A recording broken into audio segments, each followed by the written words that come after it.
here. God. This is my visa, guys. Now for the moment of truth. It is here. My Spanish visa. This is unbelievable. I mean, not the best picture, but you can never get great. It doesn't matter. I got my visa, guys. Woo! Yes! Hey everybody, welcome back. Here I am in beautiful Alicante, Spain.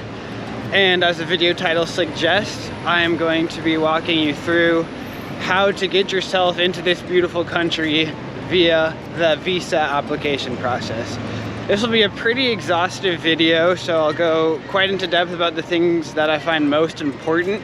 However, there are a few things that I won't be able to go much into detail because that'll be up to your study abroad program or your university. But without further ado, let's get into this video. 4 main parts. First is communicating with your school, finding the program that's right for you, collecting your visa application materials, and fourth and finally, sending in your visa application and getting that visa so that you can get here. Feel free to skip to the parts that are most relevant to you at this moment. Maybe the entire video, maybe not. You can also definitely come back to this video as you reach each step in the process. But hopefully I'll be able to help you guys out and kind of ease some of your concern, because I know for me it was really difficult and tedious. A lot of guesswork, hoping that I'm doing like the application process right, you know. You're sending a lot of stuff into the mail and you're relying on a bunch of different people and you're just like, oh, am I doing this right? Did I send this to the right address? I don't know. Well, hopefully I can be the guy that helps ease those concerns. So let's get into it. So the first step, once you've decided that you want to study abroad in Spain or anywhere for that matter, is to communicate with your school. So most universities have a tab on their website where you can find the learning abroad. What I did is I went to the University of Houston, for example, type in the search bar, learning abroad, which most university websites should have a little search bar. And then from there, you will just scroll down on the web page until you find your university's learning abroad advisors list, something of that nature. Connect with them, schedule a meeting, tell them your goals, and that will lead us into part 2, which is finding the right study abroad program for you. So for my school, we used the website called VATRM, which is where I took a little test of certain things that I wanted in a learning abroad program, what country I wanted, what the focus of the learning abroad experience was. For me, it was Spanish, etc., etc. So if your university doesn't have a website like that, go to a website called www.goabroad.com, and from there they'll have little filters that you can select and basically do what I did on our university's study abroad testing thing. And that's where you'll be able to find the program that fits best with your desires. And after that, you'll reconnect with your learning abroad advisor with the program that you've selected, reach out to that program as well, and getting in contact with them will really start the ball rolling for you to get started on your visa application. A little disclaimer though, you want to make sure that the program you've selected has course equivalent credits for your university. So some programs may not fit with your university because your university won't accept those courses or something of that nature. So just speak with your advisor on the program that you like the best first, and make sure you have, you know, a plan B or C in case those courses won't give you credits or something like that. Now we're in part 3 already. That was fast, right? Collecting your visa application materials. So by this point, you've connected with your learning abroad advisor, you've selected a program, you've gotten approved for that program. Now you got to get your visa application materials in order. This is something that you want to get started on sooner rather than later, especially in the time after COVID. The consulates aren't fully staffed and the process is a lot slower. You want to make sure that you really focus on starting your visa application as soon as possible. Depending on which country you've decided you want to study abroad in, you'll be dealing with different instructions for different consulates. I'll be focusing on this video specifically for the Spanish consulates, but I still believe that it'll have a very similar process to other countries around the world. So just basic things that you should expect to have prepared for your visa application, whether you're going to Germany, France, wherever. I believe they're pretty similar in the process. But yeah, I'm focusing on Spain. With that said, where you live in the United States is going to be a little bit important. So your learning abroad program is probably going to tell you and help you with this information. But depending on where you live in the United States, you're going to be in a certain jurisdiction for a certain Spanish consulate. So me being from Oregon, my consulate was the San Francisco consulate. However, I had a student ID from the University of Houston, which allowed me to go to the Houston consulate instead. The San Francisco consulate was down, and that was a whole fiasco. But anyways, where you live matters, so be prepared to figure that out first. Now, each consulate has slightly varying requirements for what they want in order to guarantee you a visa. At the Houston consulate, however, I believe they had one of the strictest requirements out of all the consulates. So lucky for you guys, I should be able to provide you a pretty solid list of what you need for virtually any consulate in the United States to 99% guarantee that you get your visa. What the Houston consulate, which as I said earlier is probably the strictest consulate in the United States in terms of what you need for the application. As of June 2022, when I applied, you need national visa application form, included with a recent passport size photograph, copy of your national visa application form, a valid unexpired passport, a photocopy of your valid unexpired passport, round-trip flight itinerary to Spain / whatever country you're going to, in case you're not going to Spain. Just assuming here, not sure, but this is for Spain, just a reminder. With a tentative return date, proof of acceptance for the study at your foreign university, Spanish translation of proof of acceptance at the study at where you're studying at the foreign university, registration verification of classes at the foreign university, proof of financial means, a Spanish translation of that as well, proof of health insurance, and as well a Spanish translation of your proof of health insurance, criminal record check certificate, Apostille of The Hague and FBI background check. This I'll get into more and is only for people staying longer than 180 days. You'll need Spanish translations of the Apostille of The Hague and FBI background check, again, only for students staying longer than 6 months. A medical certificate, also for students staying longer than 6 months. Proof of residence in your consular district. So for me, that's my student ID in Houston. It can also be your driver's license.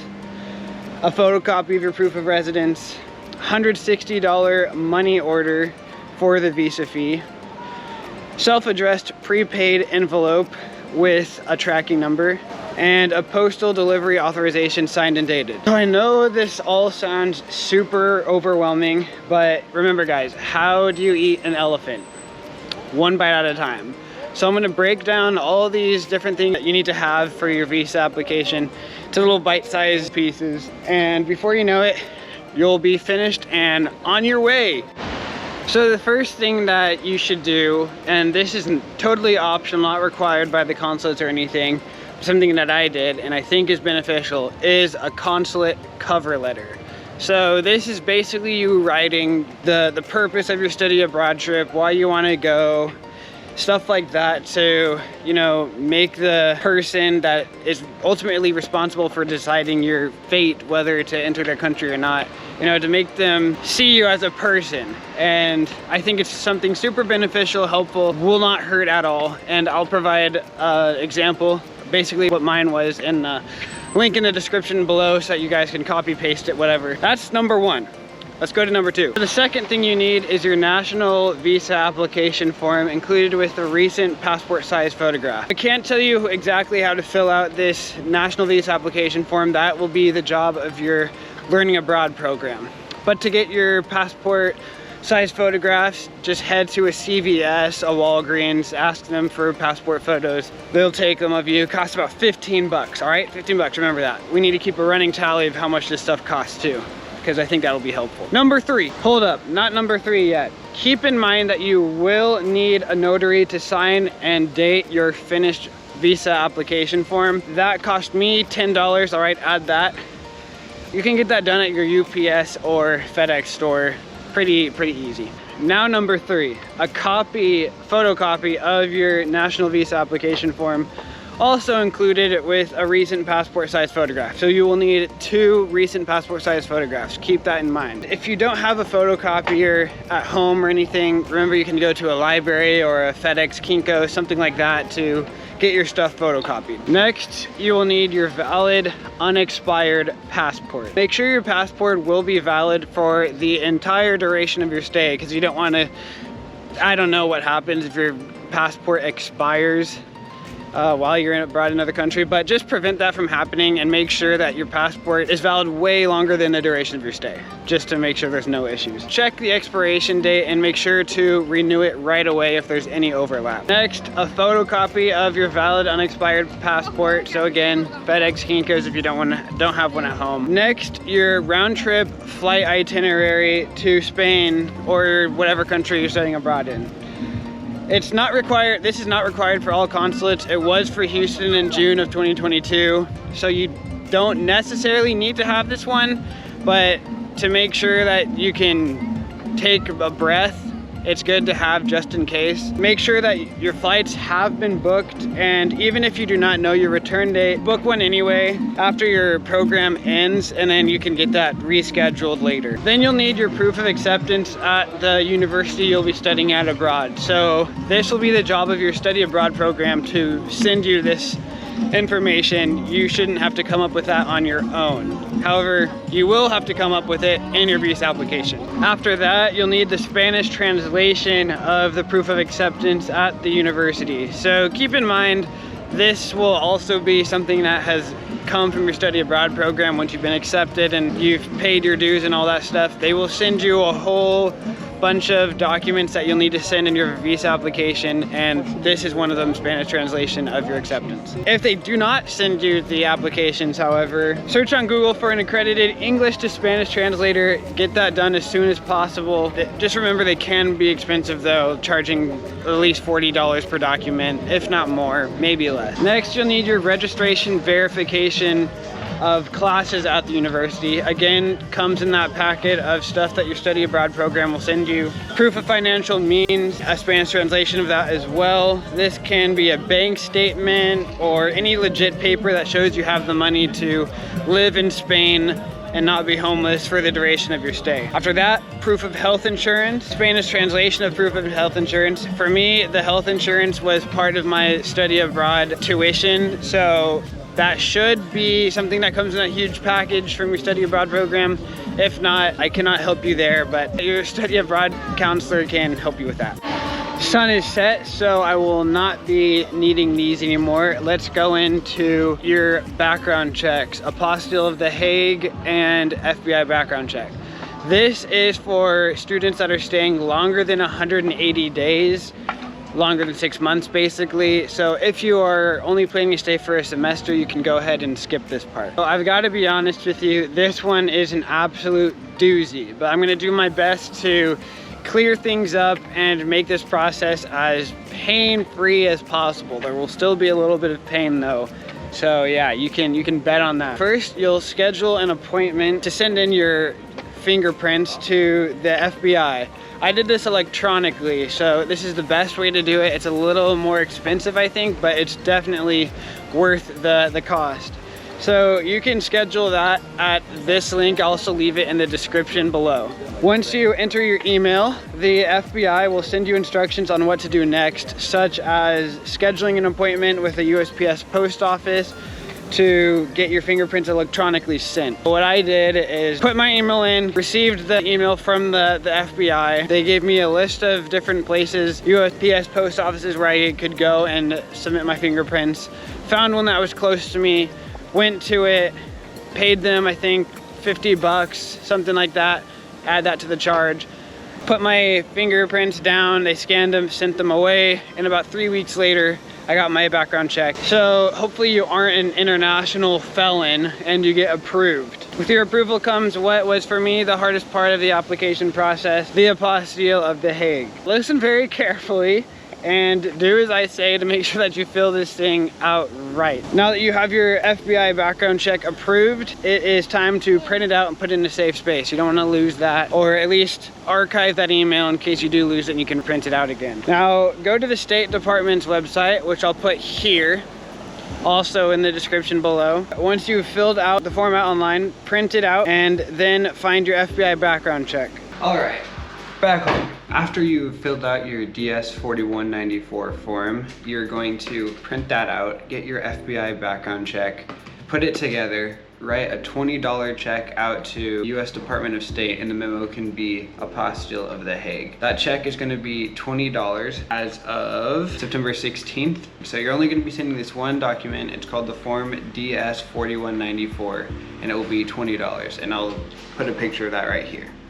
Now that you've got both your FBI background check and your DS-4194 form, keep that together, keep the $20 check with it, and head to your nearest full-service USPS post office. There you're going to get 2 Priority Mail Express flat rate envelopes. I'll put a picture right here. Make sure that you have the tracking on it and overnight or one-day shipping. As of this past June, it was $27 per envelope sent with overnight or one-day shipping. So when you're sending 2 of those, that's $54. So we're running up the bill here. The address that you'll send this to is the US Office of Authentications. I'll put the screenshot right there. If you've never mailed there and back letter before, how it's gonna work is they'll take your Priority Mail flat rate envelopes, they will stuff one inside of the other.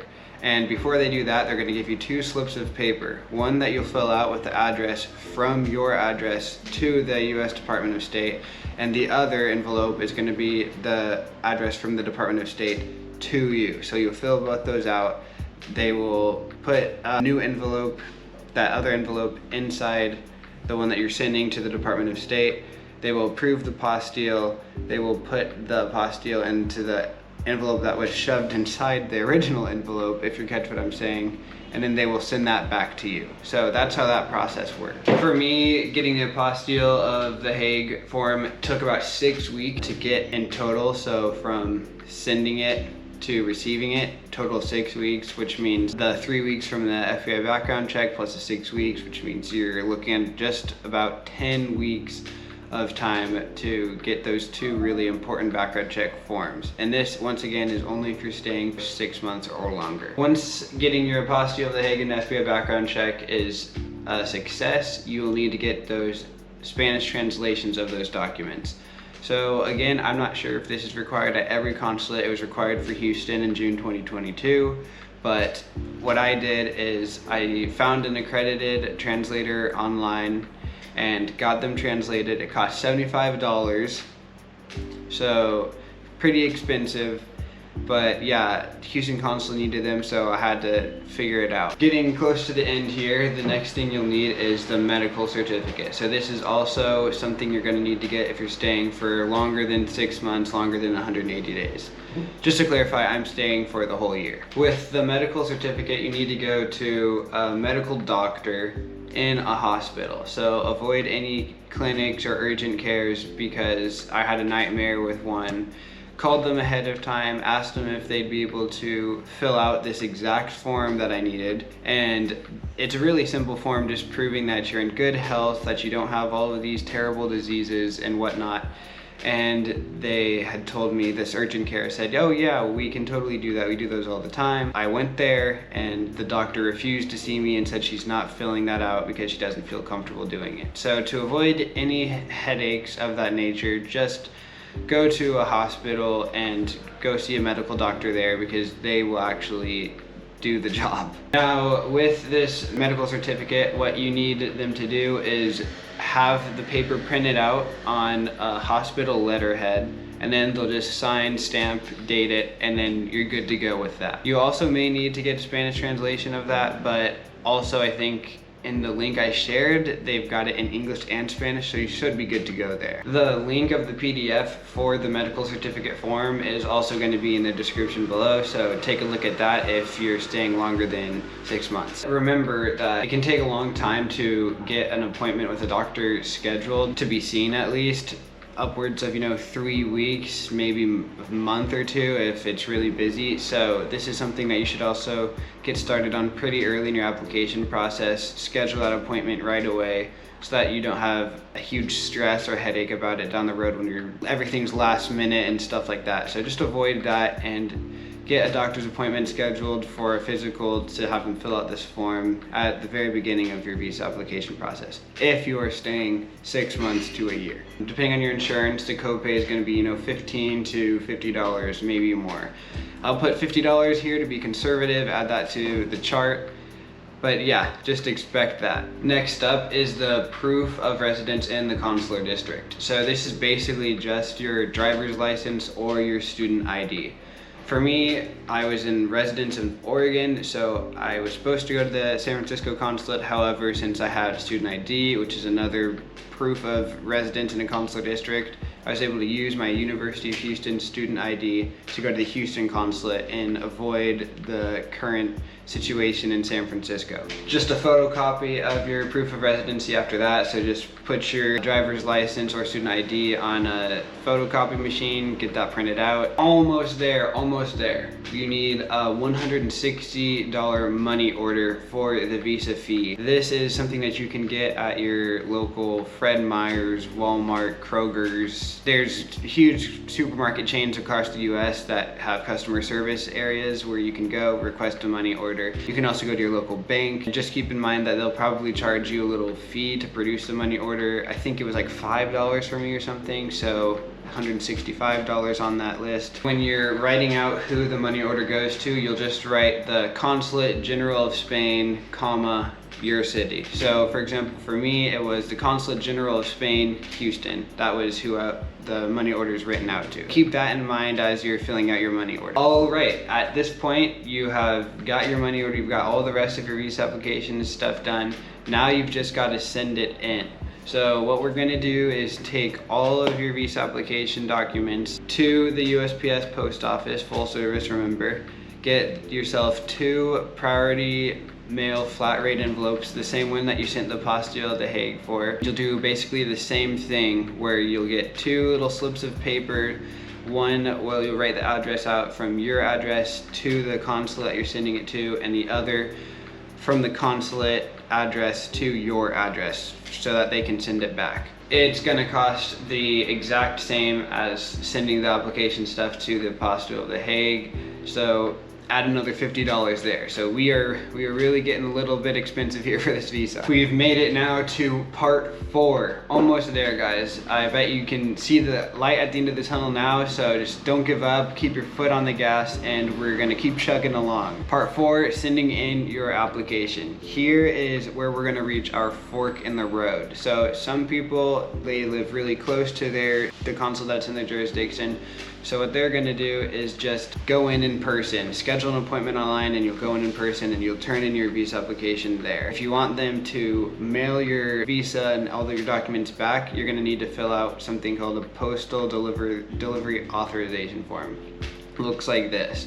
So this is something that you'll fill out and it'll give them permission to mail those sensitive documents such as your passport, your visa, through the mail so that you can get it. If you don't fill this out, they won't be able to send it to you and you'll have to go pick it up in person. Now for people that are mailing their visa application, so just make sure to check online that you can mail your visa application to the consulate and they'll approve it that way. It's super convenient. Most of the consulates do that. You will also have to fill out that postal delivery authorization and you'll slip it in with all your other visa application documents before sending it off into the mail to get to the consulate. To explain the postal delivery authorization a little bit more, this is something that you're going to fill out when you're at the post office getting your priority mail flat rate express envelope. This is something if you're going to go into the consulate, you've made an appointment for in-person. Well, first you'll go to the USPS store, buy your priority mail envelope, you will get your tracking number and you'll put that on your postal delivery authorization. This will be the same thing too if you are mailing in your application. My final advice, now that you've sent your documents away or you've gone and made your appointment and stuff, is to first, before doing that, make sure that your visa application will reach your consulate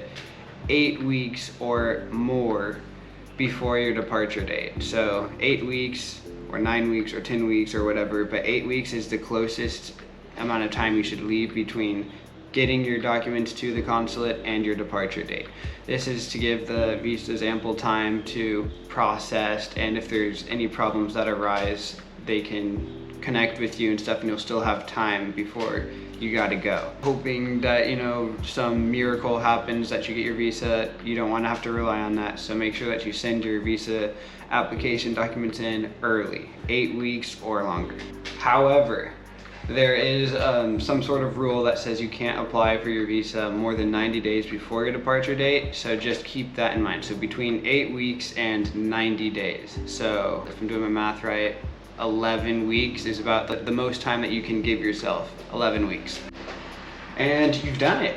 Congratulations. You've done all of the arduous work, the difficult process, the tests and trials to get this visa application done. You've succeeded, it's in the mail, or you've already gone and done your appointment. Congratulations. As long as you followed all of my advice, you should be golden. If not, I mean, it's in God's hands, guys. I'm just kidding. But it is time for a little bit more disclaimers. So I know that I left out quite a bit of information regarding how to get your course credits between your study abroad program and your university. This is because it'll be different between each university and what they'll accept and what they won't, and also how they determine getting those credits applied to you. So for me, it was in the form of course equivalency forms, where I had to fill out, you know, all the courses that I'm taking abroad, send it into the dean of the department of whatever I was studying in, and then they've got to, you know, find classes that will be equivalent. And that was a really long and difficult process, lots of headaches, because you're communicating to all these different people, relying on them to get stuff done for you.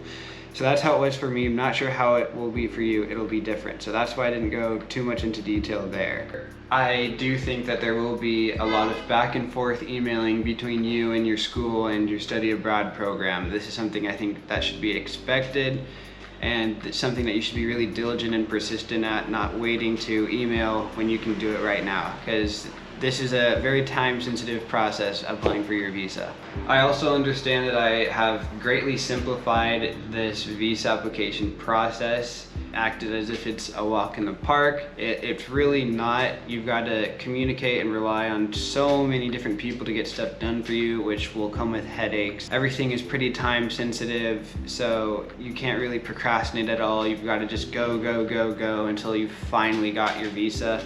So that part is something I won't be able to make go away for you guys, but at least you can follow sort of a clearer path than I had to do regarding being more secure and where you're mailing stuff and what you have to do and how to fill stuff out. Hopefully I've taken a little bit of a load off of your shoulders there. Now, with all of that said, I hope you guys have enjoyed this video, and if you'd like to follow me abroad on my journey in Spain, feel free to subscribe. I'll be posting new videos 2 to 3 times per month. And if you've made it to the end right now, I just want to thank you so much for listening. I hope that you found this video incredibly useful. And as always, if you guys have any questions about what to do if you're stuck, anything, go ahead and leave them in the comments, and I will be active in monitoring them to make sure that I can help you guys on your journeys abroad. Thank you guys for watching, and I'll see you guys on the next one.